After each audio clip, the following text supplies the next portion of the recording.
kelompok 11 untuk memenuhi mata kuliah Cirebon Studies yang diampu oleh Bapak dosen Heru Prayogo MPD. Yang pertama, makalah ini disusun oleh kelompok 11 di mana penyusunnya yaitu Ibu Umi Hanifah, Ibu Misi Ainal Amali, Bapak Rizky Maulana, dan Ibu Septianingsi. Makalah ini berjudul Sistem Teknologi di Cirebon yang terdiri dari kereta Paksi Nagaliman, kereta Singa Barong, Pedati Gede, Gapura Lawang Bentar, dan masjid. Makalah ini disusun untuk memenuhi tugas kuliah Cirebon Studies. Makalah ini sendiri disusun dengan memenuhi karakteristik penyusunan makalah yaitu yang terdiri dari cover, kata pengantar, daftar isi. Bab 1 pada bagian pendahuluan terdapat latar belakang, rumusan masalah, dan tujuan penelitian. Bab 2 yaitu pada bagian pembahasan. Bab 3 bagian penutup, dan berikutnya adalah bagian daftar pustaka. Makalah ini semakin menarik dengan adanya tambahan gambar di setiap sub materinya. Kemudian makalah ini juga menampilkan atau menyertakan kutipan dari mana sumber materi pada setiap sub pembahasannya. Pada bagian penutup, untuk kesimpulan dan saran dijadikan dalam satu lembar dan 2 paragraf, di mana paragraf pertama itu merupakan bagian kesimpulan dan paragraf kedua adalah saran. Dan berikut adalah rangkuman makalah teknologi Cirebon. Yang pertama adalah kereta Paksi Nagaliman. Kereta kencana Paksi Nagaliman ini merupakan kereta kencana milik Keraton Kanoman. Dulu kereta ini digunakan Raja Keraton Kanoman untuk menghadiri upacara kebesaran. Selain itu, kereta ini juga digunakan untuk kirap pengantin keluarga Sultan Kanoman. Kereta tersebut diperkirakan dibuat tahun 1608 berdasarkan angka Jawa, ini 1530 pada leher badan kereta yang merupakan angka tahun Saka. Sejak tahun 1930 kereta ini tidak digunakan dan disimpan di Museum Keraton Kanoman. Sedangkan yang kita pakai dan kita lihat pada perayaan-perayaan itu merupakan duplikatnya saja. Kereta Paksi Nagaliman adalah kereta kencana Kesultanan Kanoman Cirebon, di mana berukuran panjang 3 meter, tinggi 2,6 meter, dan memiliki roda yang bergaris tengah 1,5 meter. Sesuai dengan namanya yang berasal dari bahasa Sanskerta, yang paksi yang berarti burung, naga yang berarti ular, dan liman yang berarti gajah.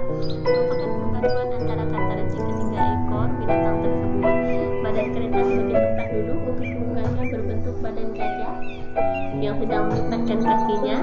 Pada bagian sisi kiri dan kanan yang ditutupi oleh sayap burung garuda, sedangkan di bagian belakang berekor ular naga berleher naga, dan pada kepala tampak adanya perpaduan karakteristik naga dan gajah. Berikutnya adalah kereta Singa Barong.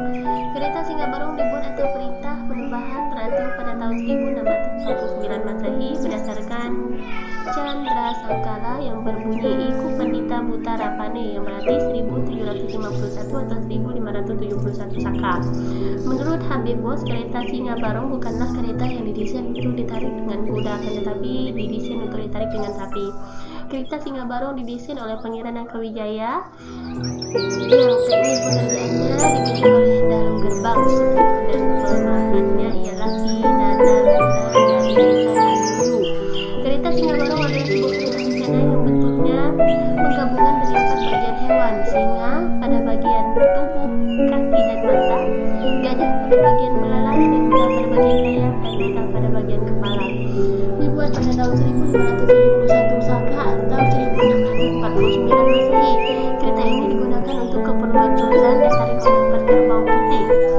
Kedua kereta ini, yaitu kereta Paksi Nagaliman dan kereta Singa Barong, itu memiliki kelebihan unik, yaitu dari pembuatan arsitekturnya tak jauh berbeda dengan kendaraan zaman sekarang. Seperti alat kemudi kereta itu memiliki sistem hidrolik dengan bahan kayu dan baja. Kereta Singa Barong sampai saat ini masih terawat bagus, merupakan referensi dari persahabatan dengan bangsa-bangsa. Gajah-gajah ini merupakan dan 3 binatang yang digabung menjadi satu. Gajah dengan belalainya bermahkota naga dan bentuk hewan buruk. Belalai gajah merupakan persahabatan dengan India yang beragama Hindu, kepala naga melambangkan persahabatan dengan Cina yang beragama Buddha, dan badan buruk lengkap dengan sayapnya melambangkan persahabatan dengan Mesir yang beragama Islam.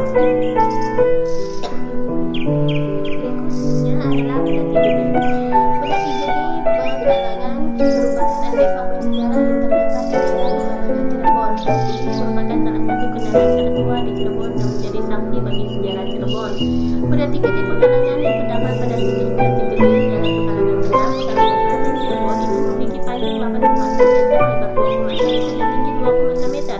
Berarti ini menggunakan roda kayu dengan ukuran diameter 2 meter dan 1,5 meter.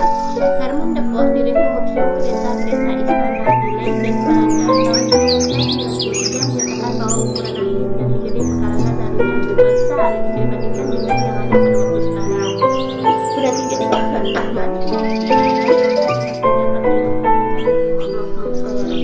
di mana kebakaran di daerah Pekalongan pada tahun 1907 melibatkan sebagian artefak tadi terbakar dari 12 roda menjadi 8 roda. Roda yang akan dirangkai kembali. Roda lain yang terbakar masih tertinggal.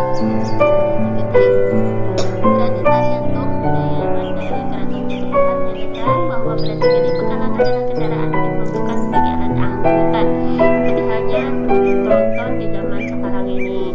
Berarti Gede Pekalongan merupakan salah satu kendaraan yang dimiliki oleh Istana Pangkuwati yang kemudian berganti nama menjadi Keraton.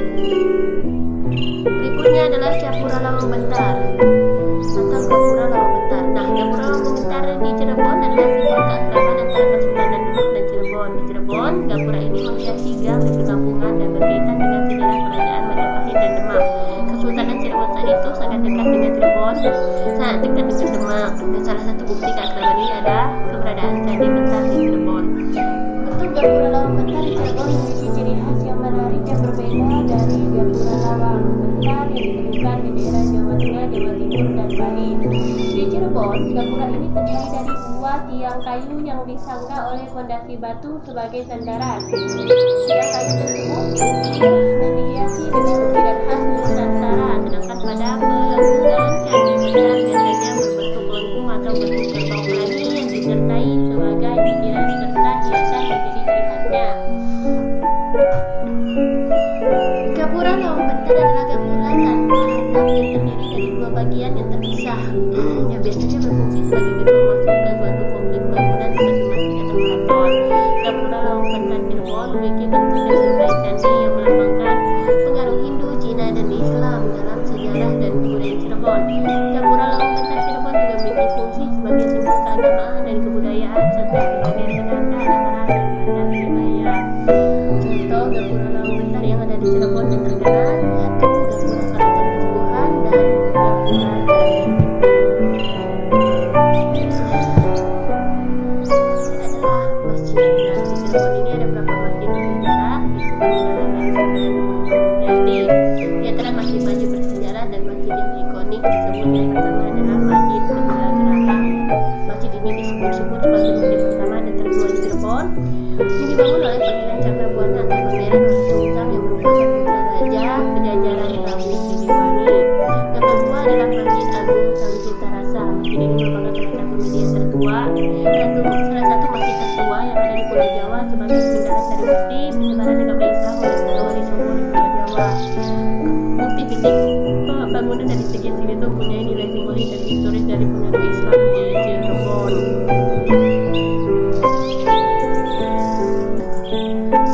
Nama Masjid Raya Attaqwa Cirebon semula sebenarnya adalah Tanjung Agung. Masjid ini direnovasi